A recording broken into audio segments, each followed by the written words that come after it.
সবাই সেই ইমাম মাহাদির সৈনিক হতে চাই কি চাই না? ইমাম মাহাদির সৈনিক হতে চাই কি চাই না? সুলতান সালাউদ্দিন আইয়ুবীর সৈনিক হতে চাই কি চাই না? গত সপ্তাহে ভারতের পার্লামেন্টের মধ্যে ঘোষণা হয়েছে যে ইসরায়েলের মধ্যে মুসলমানদের বিরুদ্ধে যুদ্ধ করার জন্য তারা প্রায় 5,500 সৈন্য মুসলমানদের বিরুদ্ধে পাঠিয়েছে। জোরে বলেন ঠিক কি? আমরা সবাইকে বলে দিতে চাই, সূরা মাইদার 51 নম্বর আয়াতে আমার আল্লাহ পাক রব্বুল আলামিন ঘোষণা করেছেন, হে ঈমানদারগণ, লা তাত্তাখিযুল ইয়াহুদা ওয়ান নাসারা আউলিয়া, তোমরা ইহুদি এবং নাসারাদেরকে বন্ধু হিসেবে গ্রহণ করো না। বা'দুহুম আউলিয়াউ বা'দ, তারা পরস্পরের বন্ধু।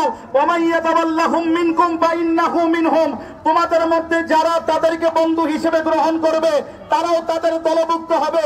ইন্নাল্লাহা লা ইয়াহদিল কওমাজ জালিমিন, নিশ্চয়ই আমার আল্লাহ জালেম সম্প্রদায়কে হেদায়েত দেয় না। আজ আমরা দেখতে চাই, আজ আমরা দেখতেছি ইসরায়েলের মধ্যে যেই সৈন্য, ইসরায়েলের মধ্যে যেই সম্পদ, ইসরায়েলের মধ্যে যে অস্ত্র প্রযুক্তিগুলো আসতেছে, এগুলো মুসলমানদের দেশ হয়েই যাচ্ছে। জোরে বলেন ঠিক না? তারা মুসলমান, কিন্তু তারা নামে মুসলমান, কিন্তু অরিজিনালি তারা হচ্ছে কোরআনের ভাষায় তারা মুনাফিক। জোরে বলেন ঠিক না? মুসলমানদের সবচেয়ে বড় ক্ষতি কাফেররা করে নাই, মুসলমানদের সবচেয়ে বড় ক্ষতি মুনাফিকরা করেছে। এই মুনাফিক আমাদের ভিতরেই আছে, এই মুনাফিকদের থেকে আমাদের বাঁচতে হবে। জোরে বলেন ঠিক না? আজ আমরা এই সমাবেশ থেকে বলে দিতে চাই, এত সংখ্যক উলামা ইকরাম, গণ্যমান্য ব্যক্তিবর্গ সকলে উপস্থিত হয়েছে। আজ আমাদের খেয়াল রাখতে হবে, আমাদের সবাইকে একটা জিনিস ধরে রাখতে হবে, সেই দিন খায়বারের জমিনে মাওলা আলী কাররামাল্লাহু ওয়াজহার হাতে ইহুদিদের সমস্ত পতন হয়ে খায়বার বিজয় হয়েছিল।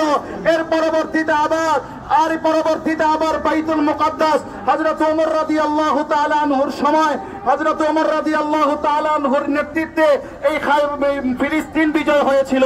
আমরা যদি ইতিহাস দেখি, হযরতে সুলতান সালাউদ্দিন আইয়ুবী রাহমাতুল্লাহি আলাইহি সেই দিন যখন বাইতুল মুকাদ্দাস বিজয় করেছিলেন, ওই বাইতুল মুকাদ্দাস বিজয়ের পিছনে যিনি ব্যাক সাইড হিসেবে সুলতান সালাউদ্দিন আইয়ুবীকে সাপোর্ট এবং শক্তি জুগিয়েছে, তিনি আর অন্য কেউ নয়, তিনি হচ্ছেন খোদ গাউসে পাক তরফের আব্দুল কাদের জিলানী। জোরে বলেন ঠিক কি না?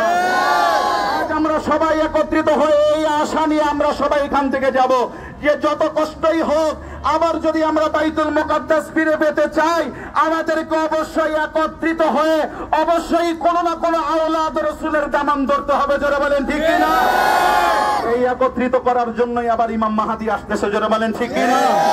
আমরা সবাই নারে তাকবীর, নারে রিসালাত, নারে হায়দারি, বিশ্বের মুসলমান, ইহুদিবাদ, নাসারাবাদ, মুসলমানের শত্রুরা আখির দাওয়ানা আলহামদুলিল্লাহি রাব্বিল আলামিন। ওয়াসসালামু আলাইকুম ওয়া রাহমাতুল্লাহ।